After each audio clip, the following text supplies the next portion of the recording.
인간의 몸을 입고 이 땅에 오신 예수님은 우리가 알다시피 33년간 이 땅에 사시다가 돌아가셨습니다. 30년 동안은 어떻게 보면 목수 요셉의 아들로 평범하게 사셨다고 봅니다. 그러나 마지막 3년, 그것을 예수님의 공생애라고 말하는데 하나님의 아들로 그가 teaching, preaching, healing, 그의 3대 사역이죠. 가르치고 복음을 전하고 치유하는 그런 3대 사역을 행하셨습니다. 지금 우리가 누가복음을 쭉 읽어보면 엄청난 무리가 예수를 쫓았다고 되어 있습니다. 왜 그럴까요? 누가복음 7장에는 보면 나인성 가부의 아들이 죽었는데 그 죽은 아들을 살려냅니다. 기적을 보니까 사람들이 몰려들 수밖에 없죠. 또 누가복음 9장에는 오병이어의 사건이 나와 있습니다. 보리떡 5개와 물고기 2마리로 남자만 5,000명을 먹이고도 그 밖에 여자나 아이들까지 합치면 더 많은 사람들이 있었겠죠. 먹고도 12강주리가 남았다. 죽은 사람이 살아납니다. 먹을 것이 있습니다. 병자가 치유를 받습니다. 그 당시에 위선적인 종교 지도자들이 많이 있었죠. 그런 종교 지도자들에게 당당하게 대항합니다. 이런 모습을 보고 수많은 무리가, 수많은 군중들이 예수를 쫓아올 수밖에 없었죠. 오늘 본문에도 수많은 무리가 함께 예수와 같이 갔다고 되어 있습니다. 수많은 무리가. 그런데 이제 예수님은 점점 십자가를 질 날이 다가오고 있습니다. 여러분 생각해 보십시오. 수많은 무리가 따라오는데 예수님은 이제 정작 십자가를 져야 됩니다. 다시 말하면 엄청난 환난과 박해와 핍박이 올 것을 예수님은 알고 계십니다. 그러니 그냥 뭣도 모르고 먹을 게 생기고 병이 났고 뭐 문제들이 해결되고 그러니까 뭣도 모르고 쫓아오는 그 무리들을 바라볼 때 마음이 아픈 거예요. 이들이 환난이 오고 역경이 올 때 과연 견뎌낼 수 있겠는가? 이런 믿음 가지고 끝까지 갈 수 있겠는가? 그런 생각이 드는 거죠. 그래서 그들의 믿음이 끝까지 환난 속에서도 주님을 의지하며 달려갈 수 있는 성숙한 믿음, 그런 믿음의 사람이 되기 위해서 제자를 뽑기를 원하십니다. 제자를 삼기를 원하고 있습니다. 여러분 한번 묻습니다. 주님 뒤에는 수많은 무리가 있었습니다. 뭣도 모르고 그냥 먹을 게 생기고 문제가 해결되고 병이 낫고 하니까 뭣도 모르고 쫓아가는 무리와 같은 군중과 같은 그런 신앙인이 되고 싶습니까?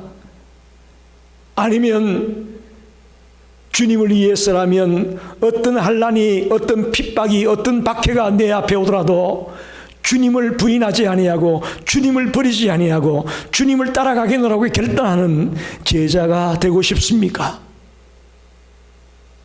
여러분 한번 오늘 마음속에 여러분 스스로 질문해 보시고 대답해 보시기를 바랍니다.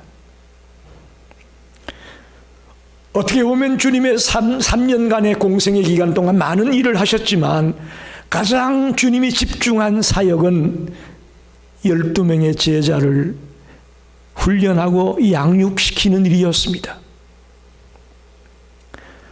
자기를 따라오는 많은 군중들의 포커스를 맞추는 게 아니고 자기가 떠나고 난 뒤에도 변치 아니하고 온전히 주님의 뜻을 이루려고 달려갈 수 있는 훈련된 사람들, 훈련된 제자들을 기르는 일에 예수님의 사역에 초점이 맞춰져 있었다는 겁니다. 오늘 누가복음 14장 25절로 35절 말씀을 가지고 제자가 되려면 과연 우리가 어떻게 해야 될까 하는 문제를 좀 같이 진지하게 고민해 보고 싶습니다. 26절을 보게 되면 물은 내게 오는 자가 자기 부모와 처자와 형제와 자매와 더욱이 자기 목숨까지 미워하지 아니하면 능히 내 제자가 되지 못하리라. 첫째로 주님이 주시는 말씀은 주님을 따르려면, 즉 제자가 되려면 자기 가족과 심지어는 자기 목숨까지 미워하지 않으면 안 된다 라고 말씀합니다. 이게 무슨 말입니까? 이 말씀은 많은 사람들이 오해할 수밖에 없는 말씀입니다. 또 동시에 많은 사람들에게 엄청난 도전을 주고 있는 말씀입니다. 특별히 가족 윤리를 중요하게 여기는 동양인들에게는 이 말씀은 용납하기 어려운 말씀입니다. 얼핏 보면 가족 윤리를 정면으로 부정하는 그런 말씀처럼 들립니다.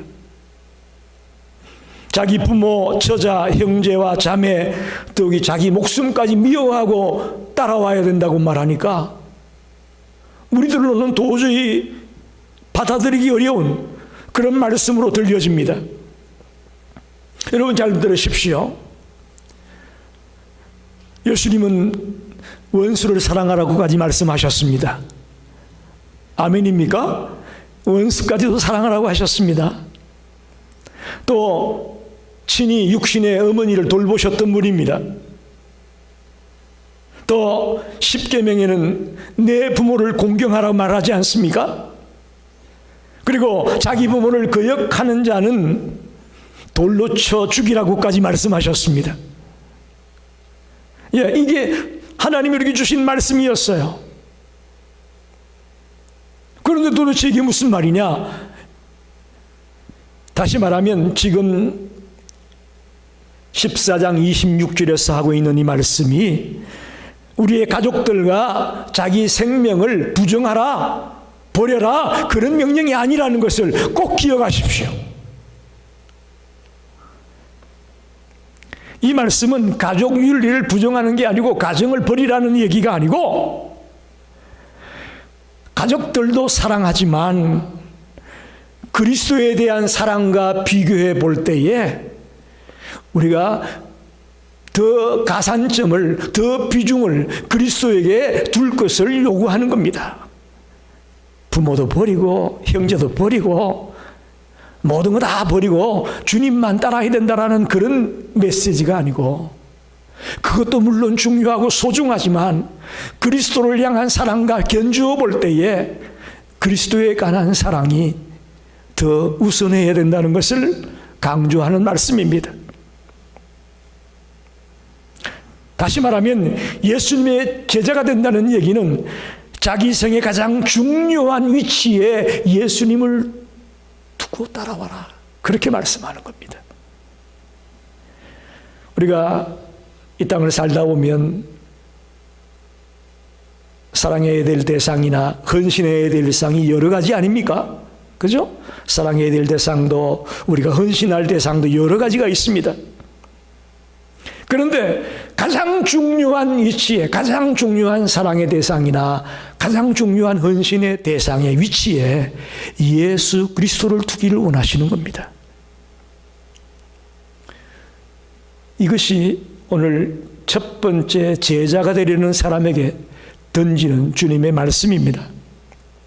여러분 한번 묻습니다. 이렇게 주님을 사랑하는 것이 쉽습니까?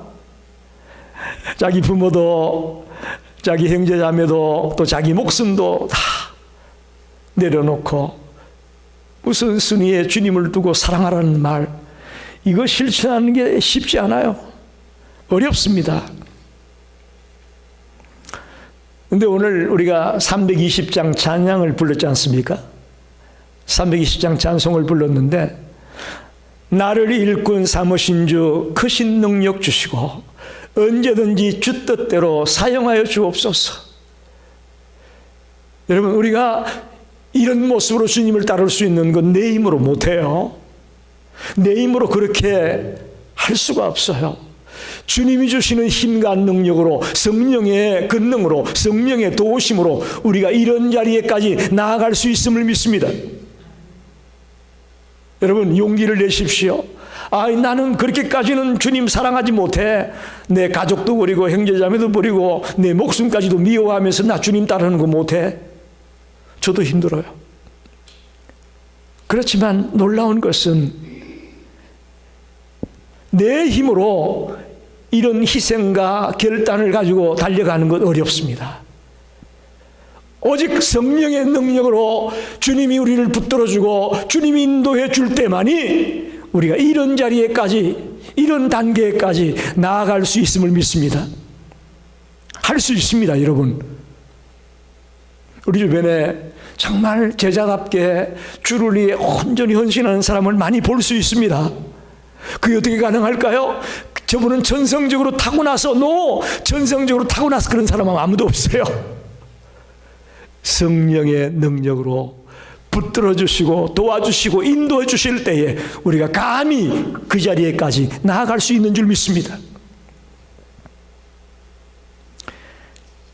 교회 안에서 가만히 성도들을 보게 되면 평상시에는 참 제자 같고 주를 잘 믿는 것 같은 분들이 있습니다.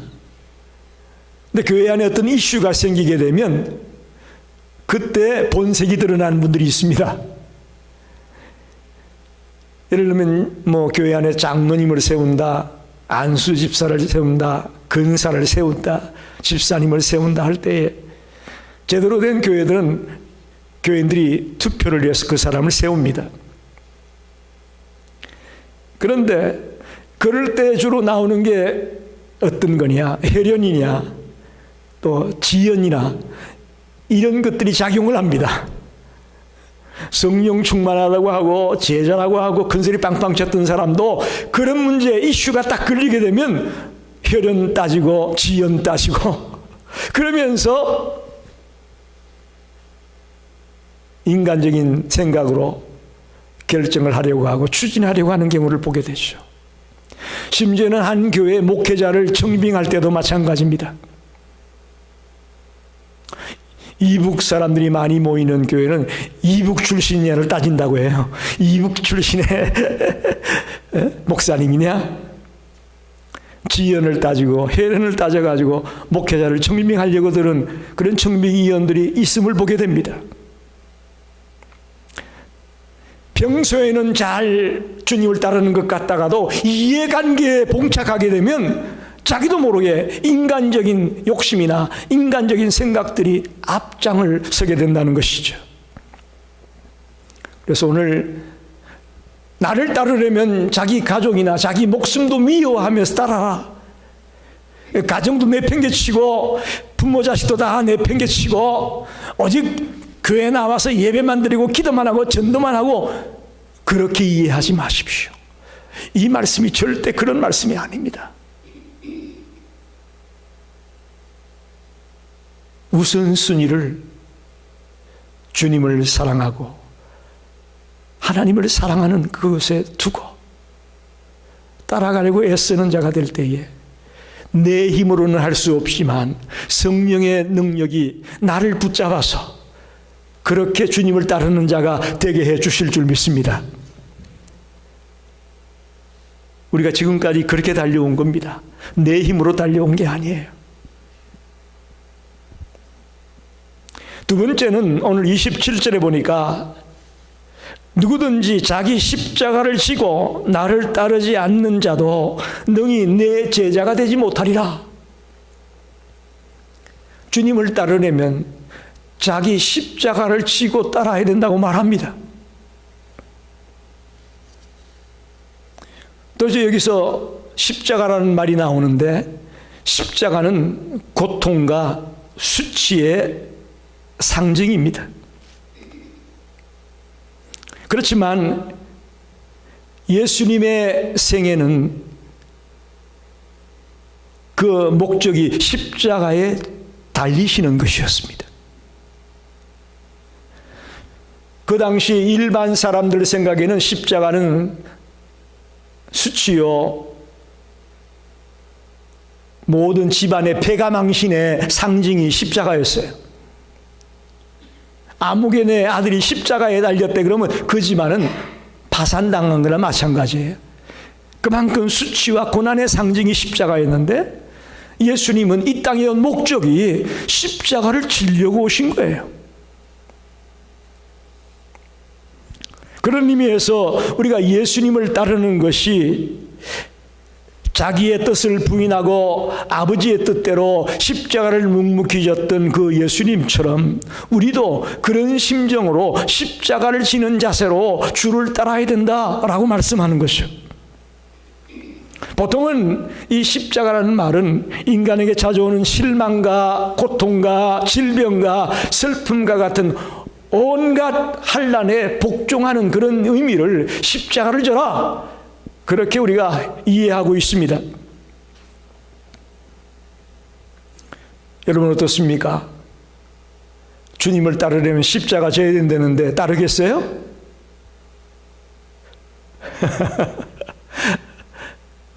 십자가 져야 된다는데 갈등이 생깁니다. 그러나 여러분, 이 말씀을 좀 달리 생각해 보면 우리가 주님을 바르게 섬기려면 자기중심적인 태도를 내려놔야만 가능합니다. 신앙생활 하면서 힘들어하고 갈등을 느끼는 이유는 여전히 내중심적인, 자기중심적인, 이기적인 생각을 갖고 신앙생활을 하려고 하니까 신앙생활이 힘들어요. 막 하는 일마다 다 걸림돌이에요. 힘드니까. 내 이익만 생각하고 내 중심적으로 모든 걸 판단하려고 하니까요. 그러나 자기 십자가를 지려는 그런 심정으로 주를 따르려고 나오는 사람들에게는 이런 걸림돌들이 제거될 것을 저는 믿습니다. 그럴 때만 주님을 따르는 자가 될 수 있고 여기서 말하는 제자가 되어질 수 있다고 말씀하고 있습니다. 특별히 저는 여기서 십자가라는 말이 달리 생각하면 우리 개개인마다 우리들에게 주어진 십자가가 있다고 저는 생각합니다. 어떻습니까? 여러분에게 주어진 십자가가 뭐라고 생각하십니까? 우리가 주님을 이해하다가 내 가정에서 십자가를 질 수도 있을 겁니다. 온 가족들이 다 믿지 않는데 그중에 혼자 예수를 믿으려고 해보세요. 얼마나 핍박이 많은지, 얼마나 고난이 많은지 그거 당해보지 않은 사람은 모르는 거예요. 그건 주님을 섬기다가 내가 가정에서 당하는 나의 십자가예요. 또 우리가 주를 믿다가 이웃들에게 핍박당할 수도 있습니다. 저는 교회를 개척해서 그 미신 동네에 우상 섬기는 그 동네에 교회가 개척이 되어지니까 동네 사람들이 얼마나 싫어하는지요. 오죽하면 지나가다가 아이들이 돌을 던져가지고 교회 유리창을 깨고 옛날에는 예배 시간 되면 차인벨을 울렸지 않습니까? 차인벨 소리 듣기 싫다고 막 욕을 하고 이런 일들을 비일비재하게 경험했습니다. 주를 위해서 달려가다가 이웃들에게 핍박을 당하고 박해를 당할 수 있습니다. 이것도 어떻게 보면 십자가예요. 이웃들에게 지는 내 십자가예요. 세상 권력자들로 말미암아 우리가 핍박을 당할 수도 있습니다. 특히 지금 북한이나 신앙의 자유가 없는 그런 나라에 사는 사람들은 목숨 걸고 신앙생활 하는 겁니다. 우리가 지금 코너스턴 선교회를 통해서 북한에 성경을 보내고 있는데 거기 매달 잡지가 하나 보내져 와요. 그 잡지를 읽으면 북한에도 분명히 그리스도인이 있습니다. 지하교회에 숨어서 그 성경을 보고 기도하고 하는 그런 숨어서 주를 믿는 자들이 분명히 있습니다. 걸리면 죽기도 하고 그야말로 외딴 곳에 갇혀서 종처럼 살아갈 수밖에 없는 그런 비참한 자리에 들어가기도 하는 그런 목숨 걸고 주를 믿는 거예요. 이거 십자가예요. 우리의 북한의 동포들이 십자가를 지면서까지 주를 섬기려고 하고 주를 따르려고 하고 있는 거죠. 여러분, 십자가가 뭔지 이해가 되셨습니까? 자기 십자가를 지고 나를 따르라는 얘기가 우리가 내 가정에서도 내 이웃들에게서도 세상 권력자들에게서도 나에게 주어진 어떤 십자가가 있구나. 그걸 지고 주를 따르라는 말씀입니다. 시편 119편 71절에 보니까 고난당한 것이 내게 유익이라 이로 말미암아 내가 주의 율례를 배우게 되었나이다. 우리가 고난을 당하게 되면서 주님의 말씀을 알게 됐다는 거예요. 시편 119편 67절에는 고난 당하기 전에는 내가 그릇 행하였더니 이제는 주의 말씀을 지키나이다. 고난이라는 게 이렇게 유익도 됩니다. 우리에게 힘들게 하는 것만 아니에요. 고난이 많은 유익이 있어요. 특별히 고난 당해보지 않은 사람은요, 방종적인 삶을 삽니다. 제멋대로 살고 그야말로 자기 기분대로 자기 마음대로 살아갈 확률이 높습니다. 그러나 고난을 당해본 사람은 방종하지 않습니다. 하나님의 말씀을 신중히 여기게 됩니다. 하나님의 말씀이 그냥 기점만 울리는 말씀이 아니라 내게 살이 되고 뼈가 되고 정말 갖가지 영양소가 되는 것이 고난입니다. 그래서 오늘 주님은 우리에게 제자가 되려면 자기를 부인하고 자기 십자가를 지고 나를 따르라. 여기 자기를 부인하고 또 자기 십자가를 지고 이거는 부정과거 명령행입니다. 과거의 명령행이에요. 그러나 주를 따르라, 나를 따르라, 이건 현재 명령행이에요. 헬라어를 보게 되면 그렇게 되어 있습니다. 자기를 부인하고 십자가를 지는 일은 이례적인 과거의 단호한 결단에 의해서 우리에게 와지는 것이고, 주를 따르는 일은 현재 우리가 꾸준히 계속해서 지켜나가야 될 명령입니다. 저와 여러분이 오늘만 주를 따르는 것이 아니라 내 눈을 감는 그 순간까지 주를 따르겠다고, 계속해서 주를 따르겠다고 결단함이 달려가는 성도님이 되기를 간절히 축원합니다. 그게 바로 제자가 되려면 자기 십자가를 지고 주를 따르는 것입니다. 마지막 생각해 볼 것은 오늘 28절 이하 35절까지 세 가지 비유가 나와 있는데, 이것은 제자가 되려면 철저한 준비가 필요하다라고 말하고 있는 겁니다. 굉장히 중요한 비유를 말씀하고 있습니다. 먼저 28절로 30절을 봅니다. 너희 중에 누가 망대를 세우고자 할 텐데 자기의 가진 것이 준공하기까지에 족할런지 먼저 앉아 그 비용을 계산하지 아니하겠느냐. 그렇게 아니하여 그 기초만 쌓고 능히 이루지 못하면 보는 자가 다 비웃어 이르되 이 사람이 공사를 시작하고 능히 이루지 못하였다 하리라. 망대를 세우는 자의 비유를 지금 들고 있습니다. 이것은 당시 헤롯 일가의 이야기를 비유적으로 말하고 있습니다. 헤롯 일가는 백성들에게 인기를 얻고자 엄청난 건축 사업을 벌였습니다. 도시마다 엄청나게 큰 건축물을 세우기 시작을 했는데 대부분은 공사가 미완성으로 제대로 끝나지를 못했습니다. 그래서 백성들에게 인기를 얻고자 건축을 시작했는데 미완성으로 머물러 있어가지고 백성들에게 조롱을 받고 비난을 받는 대상이 되고 말았다는 것이죠.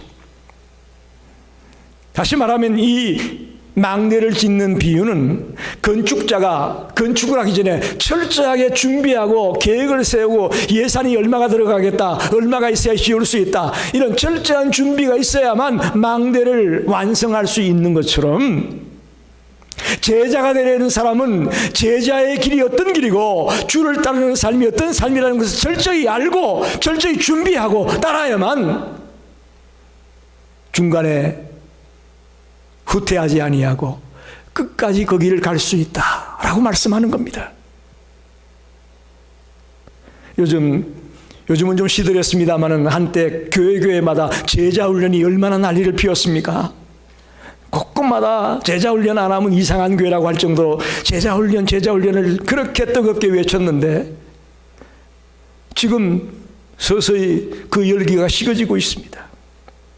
또 제자 훈련을 받았다고 했던 사람들이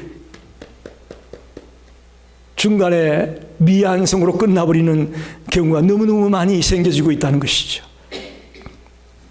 망대를 세우는 자의 비유가 이렇게 중요합니다. 철저하게 준비하고 철저하게 계획을 세우고 주를 따라가야만 따라갈 수가 있는 겁니다. 그저 시간이 있으면 나오고 바쁘면 못 나오고 그런 심정으로 신앙생활 하기 어렵습니다. 두 번째 비유는 31절 32절인데 또 어떤 임금이 다른 임금과 싸우러 갈 때에 먼저 앉아 1만 명으로서 저 2만 명을 거느리고 오는 자를 대적할 수 있을까? 헤아리지 아니하겠느냐? 만일 못할 터이면 그가 아직 멀리 있을 때에 사신을 보내어 하친을 청할지니라 이렇게 말합니다. 전쟁에 참가하는 왕의 비유를 들고 있습니다. 이것도 당시 헤롯과 아라비아 간의 전쟁을 빗대어 비유를 들고 있다고 볼 수 있습니다. 이 헤롯은 헤롯 안티파스, 헤롯의 아들 헤롯 안티파스의 얘기인데 그의 첫 번째 아내가 누구냐면 아라비아 왕의 즉 아레타스라는 아라비아 왕의 딸, 그 딸과 헤롯이 결혼을 했습니다. 그러니까 첫 번째 아내가 아라비아 왕의 딸이었어요. 그런데 이 헤롯 안티파스가 헤로디아를 좋아하게 된 거예요. 그래가지고 이 아라비아 왕의 딸을 이혼을 해버리고 헤로디아를 아내로 맞이합니다. 그래서 나라가 전쟁이 벌어진 거예요.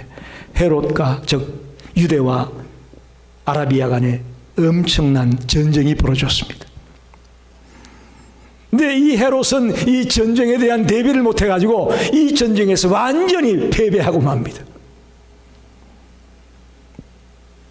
이 비유도 앞에 망대를 짓는 비유와 동일합니다. 전쟁에 나가는 사람이, 전쟁에 나가는 왕이 적군은 몇 명이고 우리는 몇 명이고 우리가 싸워서 이길 수 있겠냐 따져보고 계획해보고 준비해야만 싸워 이길 수 있는 거죠. 그렇지 않고는 무모하게 싸움을 일으킬 수가 없죠. 아예 항복을 하든지 하친을 냈든지 다른 방법을 강구해야 되겠죠. 제자가 되는 것도 마찬가지입니다. 제자가 되려는 사람은 철저하게 자신을 준비하고 계획하고 또 계획해 나갈 때에 끝까지 주님을 따르는 제자가 될 수 있다는 것입니다. 오늘 교회 안에 많은 자들이 제자 훈련은 받았지만 실패하는 이유는 뭐냐?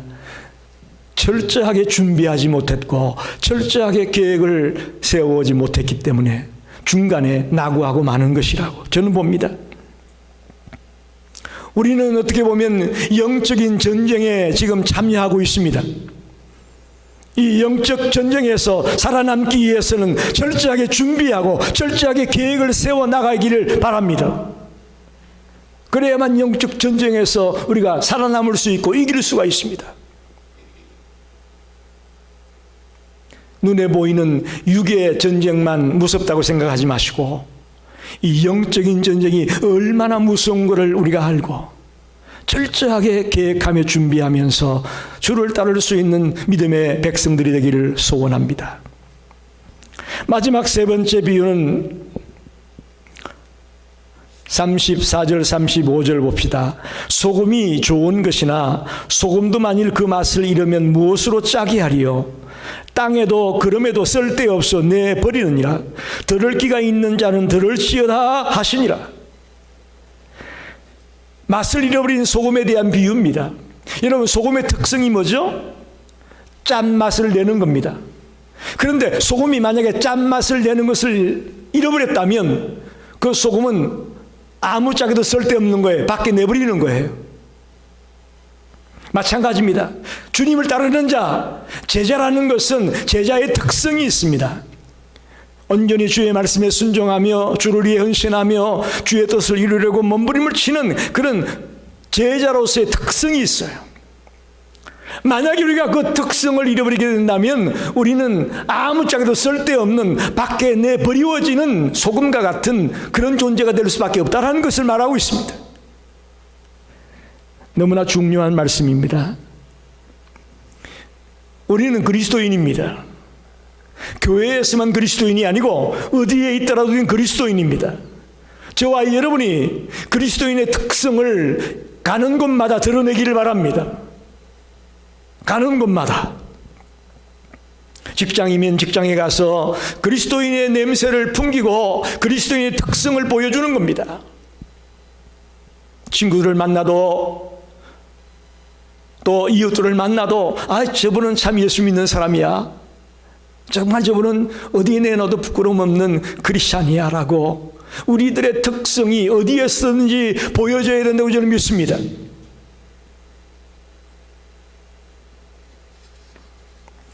그리스도를 위해 우리의 모든 것을 버리고 모든 것을 희생하려고 하지 않는 사람은 맛을 잃어버린 소금과 똑같다, 그런 말씀입니다.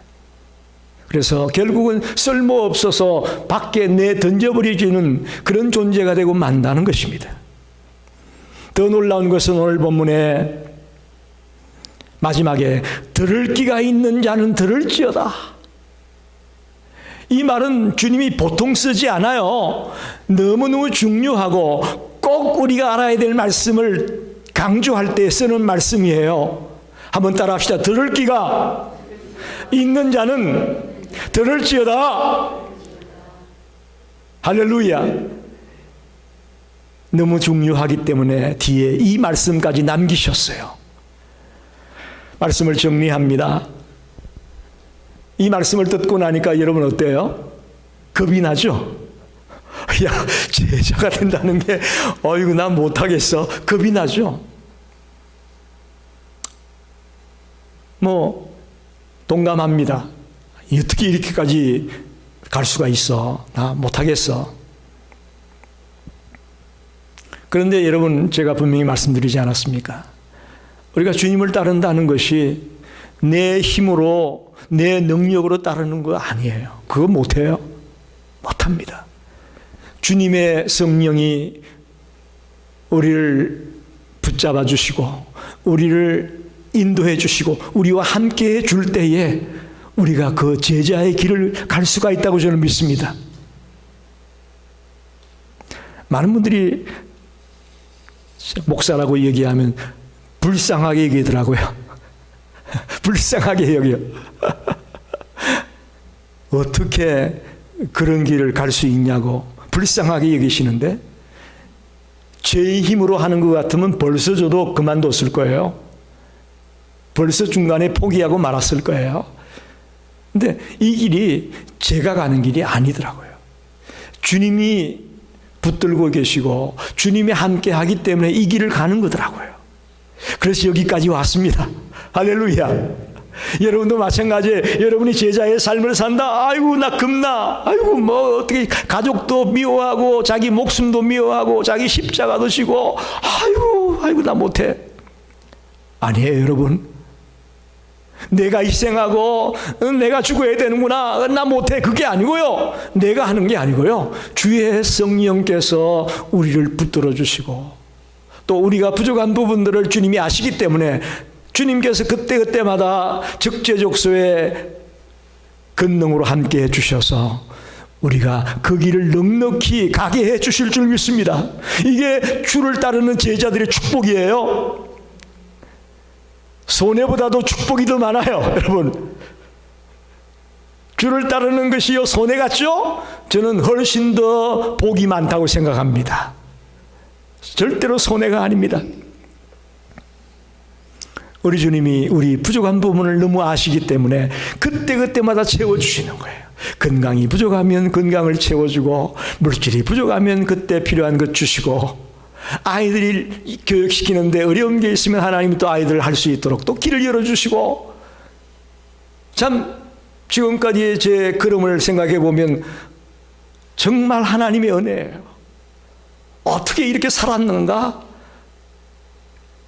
해답이 없어요. 이 하나님이 아니고서는 이렇게 할 수가 없다고 고백할 수밖에 없습니다. 저는 서론에서 말씀을 드렸습니다. 그저 뭣도 모르고 쫓아가는 많은 무리와 같이, 군중과 같이 예수를 따를 거냐? 아니면 주님이 집중하고 있는 제자로서 주님을 따르게 될 거냐? 여러분이 결단하셔야 됩니다. 군중처럼 무리처럼 따라가는 것이 있긴 하겠죠. 그러나 그 속에는 진정한 희열이나 진정한 기쁨이나 진정한 감격이 없습니다, 여러분. 그러나 힘들고 어렵지만 이 제자의 길을 걸어가는 사람들에게는요, 세상에서 맛볼 수 없는 기쁨이 있습니다.